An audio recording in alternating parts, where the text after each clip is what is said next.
Have you ever laid in bed getting ready to sleep, but you find yourself in an endless scroll?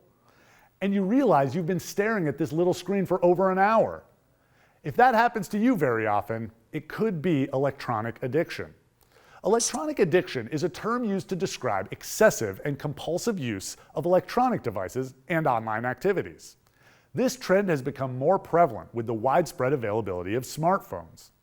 For this week's Spot on Science, Margaret speaks with a psychologist about the problems that can come with too much screen time.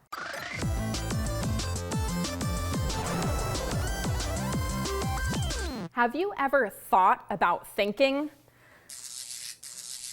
Okay, it's enough to give me a headache, but that's exactly what psychology is, the study of the brain and how it impacts emotion and behavior. And someone who does this professionally is called a psychologist.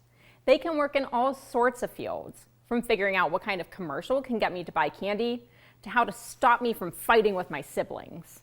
Now, I invited psychologist Dr. Jay Burke to the studio to tell me about the area he focuses on, kids and electronics.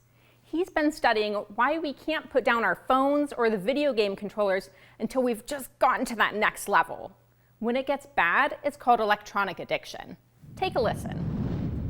So electronic addiction would be different than electronic usage. So let me explain. I think it's important for people to understand. Lots of people use electronics. Electronics are part of everybody's life right now. And so people are having to understand that electronic addiction means you're having a problem related to use of electronics. So a good way to say it would be you use the electronics despite negative consequences in your life from somewhere. You're getting in trouble in school. Your parents are saying you're on too long. And your grades are suffering. Your friends are suffering. That's a signal that you're having a problem. Versus there's a healthy balance in your life. You're playing a little bit of video games. You're still out with your friends. You're still playing sports. You're in arts. You're in music, drama. Whatever you're doing, there's a balance. That's the key. And it's important for kids who are younger to start making healthy habits so that it doesn't spiral out of control. What are some tips that you have to make healthy habits when it comes to electronics? Well, I think, so the goal is that the kid is able to set a limit that they're going to manage themselves.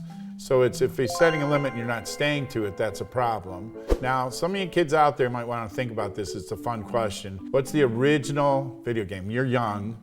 What's the original video game that was out there? Pac-Man? Pac-Man, it's older than Pac-Man. Pong. Pong, excellent. So Pong had 3 turns. Boop, boop, ball back and forth. Pong had 3 turns. So now one of the things you're seeing is there's no end point to video games. So when your mom says, come down for dinner, and I'll be down after this game, that could be 3 years from now. In Pong, it was very different. Right. So the games are designed to be more addictive. So for kids to know, addictive means you have a harder time stopping. Some of you that are playing games might see this, which is, I don't want to get off the game because the game's going to penalize me by blocking me from the game for a certain amount of time if I get off. And that's important because they're psychologically set up to do that. They don't want you quitting in the middle of the game. So it's important to remember that you're playing a game. You want to outsmart it in knowing that it wants you to keep playing. Well, outsmart it. So for example, if your friends are on the game, you don't want to quit because your friends are on the game. Mm-hmm. So being able to say to your friends, no, I have to get off, I have to get my homework done, that's what we're looking for, kids that can manage that kind of thing. Because it's like, oh, my friends are still playing, I don't want to get off, I don't want to finish my homework, then it's 10 o'clock at night, homework's not done, they're falling asleep in school during the day, that's a problem. Definitely, definitely. Well, thank you so much for coming in to chat a little bit about this. Well, I appreciate the opportunity to talk.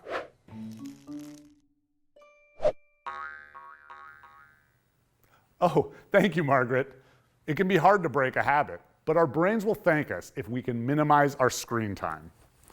For this week's poll, we want to know what you think. How old should you be on social media? Jump over to our poll page to vote.